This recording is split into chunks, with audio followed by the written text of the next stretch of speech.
Ladies and gentlemen, damas y caballeros, welcome to Between the Corners. What's up, everyone, and welcome to the 7th episode of Between the Corners. I'll be your host, Josue, and I'll be hosting alone today yet again. So let's go ahead and jump right into it. I wanted to talk about the events that happened this past weekend at UFC 308. The main card is going to be what I'm going to be recapping and giving my thoughts on. Let's talk about the first fight in the main card, which was Shara Magomedov versus Armen Petrosyan. This was, well, at least it ended in a spectacular manner. Like, I don't think I've ever seen this move done ever. And from some of the videos that I've seen, this is something that Shara has actually been practicing. So what he did was a double back fist, if I'm not mistaken. That's what that was. And man, I see how that can catch someone off guard. Like, you see the back fist that's coming, the spinning back fist, and you're like, okay, you move out of that one, yet you're not you're expecting the fighter to turn and face you again because he missed that shot. But no, he then spun and hit another spinning back fist, which landed. And because it was so, like, it's always the shots that you don't see that hurt you. And that he definitely did not see. And it definitely hurt him. It put him away. Congrats to Shara. Can't wait to see more of him. I know some people are already talking about him fighting for the title. Slow your roll, folks. I feel like he does need to move up in level of competition. Yes, not a title shot just yet. In the future, possibly, but not just yet. I don't think that should be done just yet. But again, congrats to Shara. Spectacular win. Can't wait to see more of the young man. All right, the next fight. Honestly, it was an okay fight. Nothing too exciting happening. Lerone Murphy versus Dan Ige. Honestly, Dan Ige, he stood in there with Lerone Murphy. It was a back and forth fight. Lerone Murphy did get the decision. And if he showed us anything, yeah, he does have good stand up. But one thing that he does lack is power. Either that or Ige just didn't care to respect Murphy's, I guess, stand-up game. I don't know, but he was getting hit with some power shots, but it didn't really look like it affected Ige. But Ige, whenever Ige landed, it looked like it had more of an impact on Murphy. So I was watching this fight to try to see, what Murphy has to offer, what could possibly be his next steps, and he has a lot to work on to move up to the higher levels at that weight class. So he's still, I think he's still moving up in the rankings. So maybe a ranked fighter, a higher ranked fighter in his next fight will show us a little bit more. But congrats to him as well. He did get the win. He got the decision. So that's pretty much I had to say about that fight. Nothing too much to talk about on that one. So let's go ahead and move on to the next fight, which was Magomed Ankalaev versus Alexander Rakic.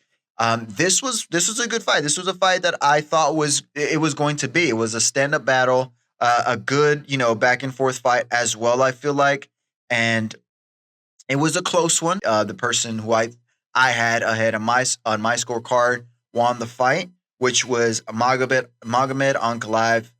He did win the decision.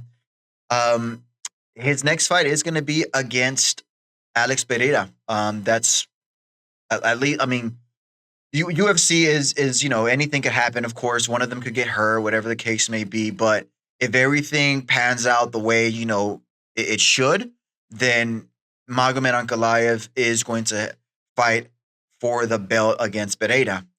Now let's go ahead and talk about that stylistically. I don't think he's going to do that good against Pereira. Unless, of course, Pereira gets, very reckless or something and gets caught.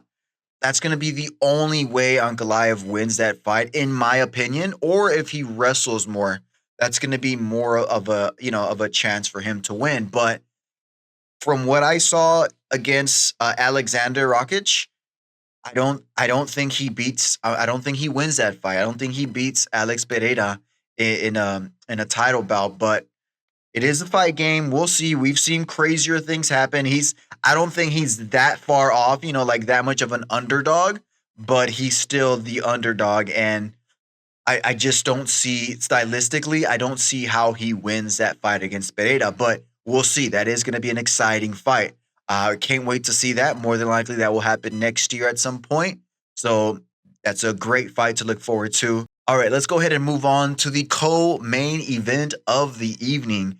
We had Robert Whittaker versus Khamzat Chimaev. Khamzat Chimaev. I think I'm saying that right. But anyways, hopefully I don't get on his bad side if he does somehow watch this, because that man is a beast. He showed us once again why he is a beast. Against Robert Whittaker, I mean, taking him down, controlling him, ground and pound, and then submitting him.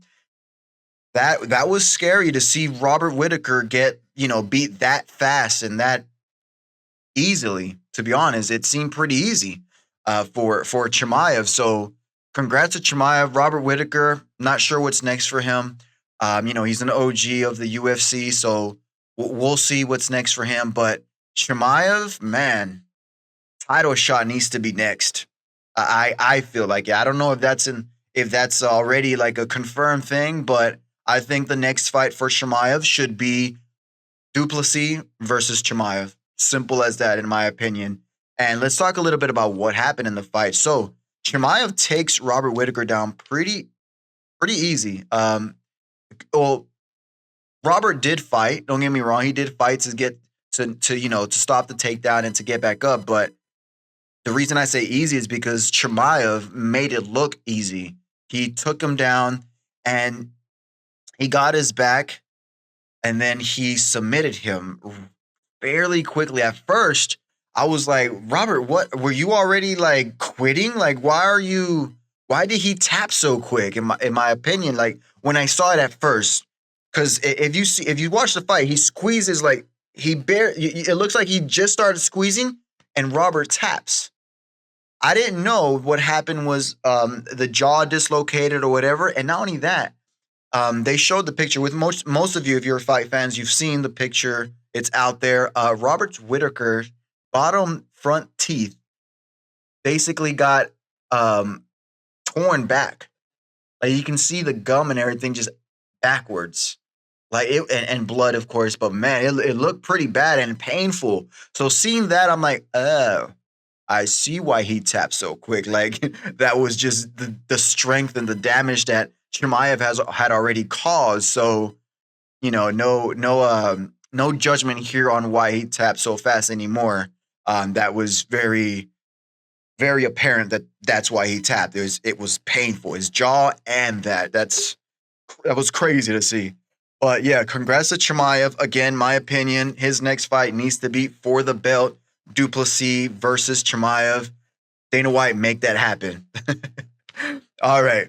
Now, let's go ahead and move on to the main event of the evening. UFC 308 main event, which was Ilya Topuria versus Max Holloway.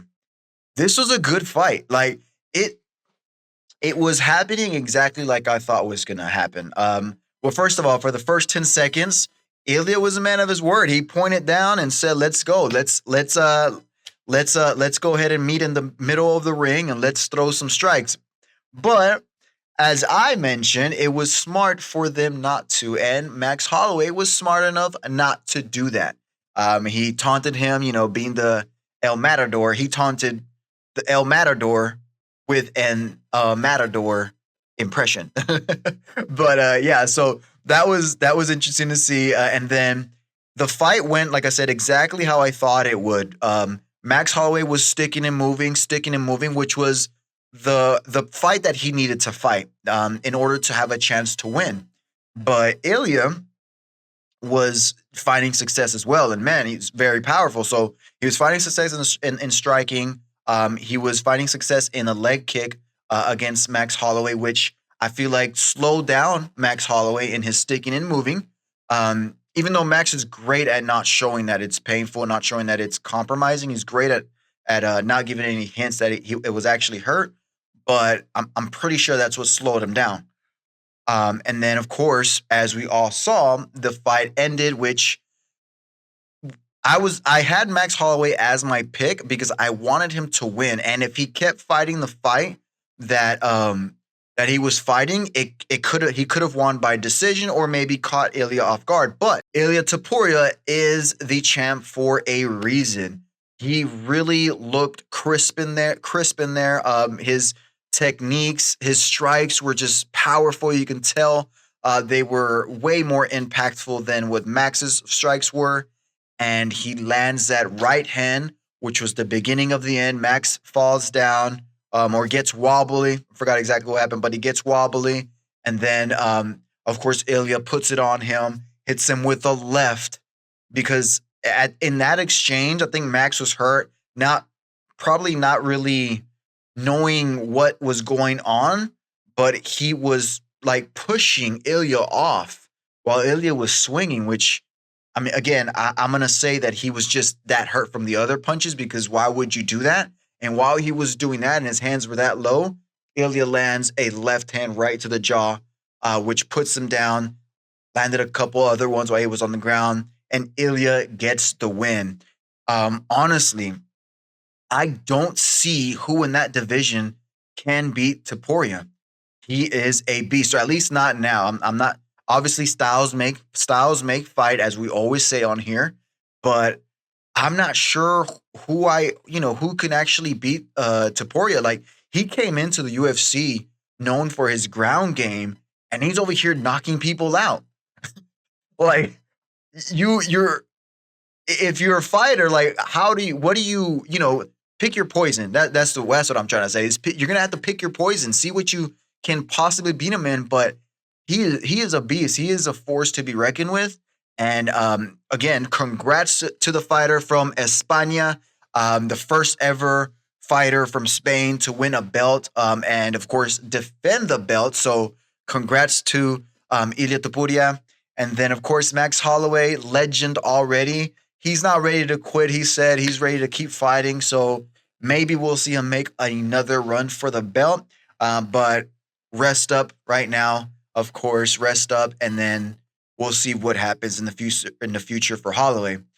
Next fight for Topuria seems like it's going to be a rematch versus Volkanovski, which I think that's a good call, only because Volk was such a dominant champ in that division. So yeah, he definitely deserves the rematch. So we'll see what happens with that.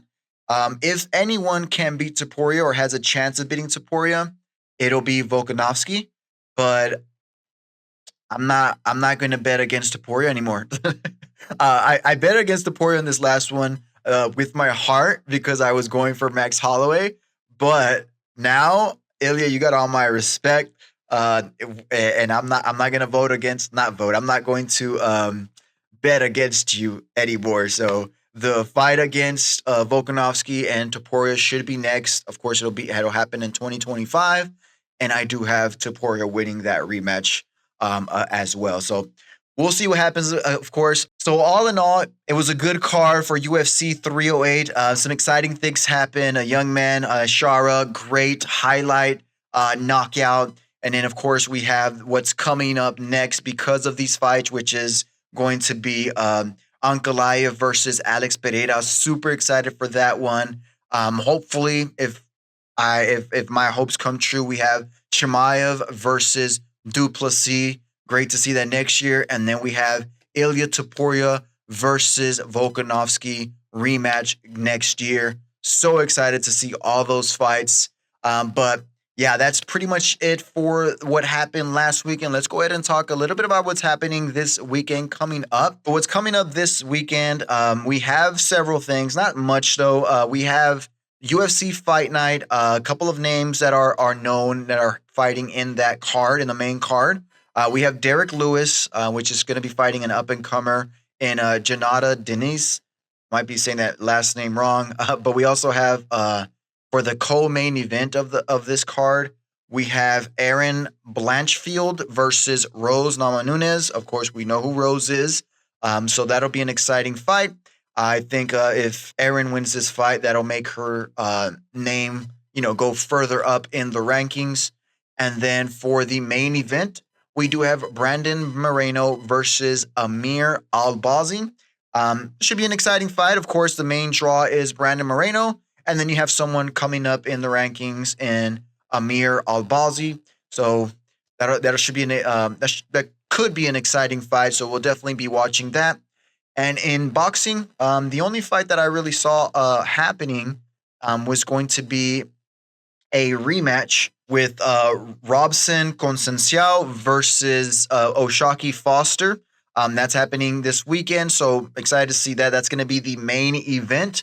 A couple of other fights in that main card.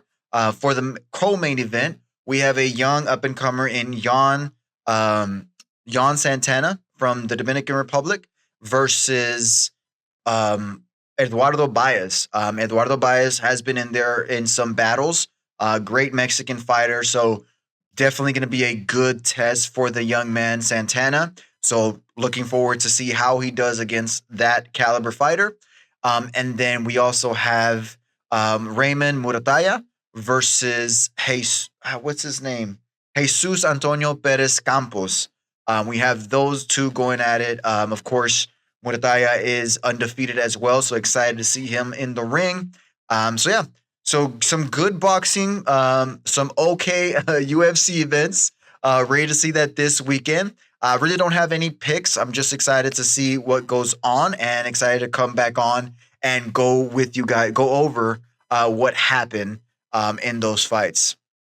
All right. Well, that's pretty much it, guys. Thank you all for tuning in once again for another episode. Like I always say, like, comment, subscribe, and share. And of course, follow us on all of our social media platforms. On Instagram and on TikTok, it is Between the Corners Pod. And on X, Between Corners. Thank you all for all the support and everybody who's already followed us, sharing our content and liking it. Appreciate all the love and support. All right, so that'll be all. Again, thank you so much, guys. Obrigado, merci, grazie. I didn't learn any new ones. Like I said, I was probably going to at the last episode. But yeah, hopefully you have a great rest of your morning, evening, night, whatever time it is when you're watching this. God bless you all. Pasa fuera.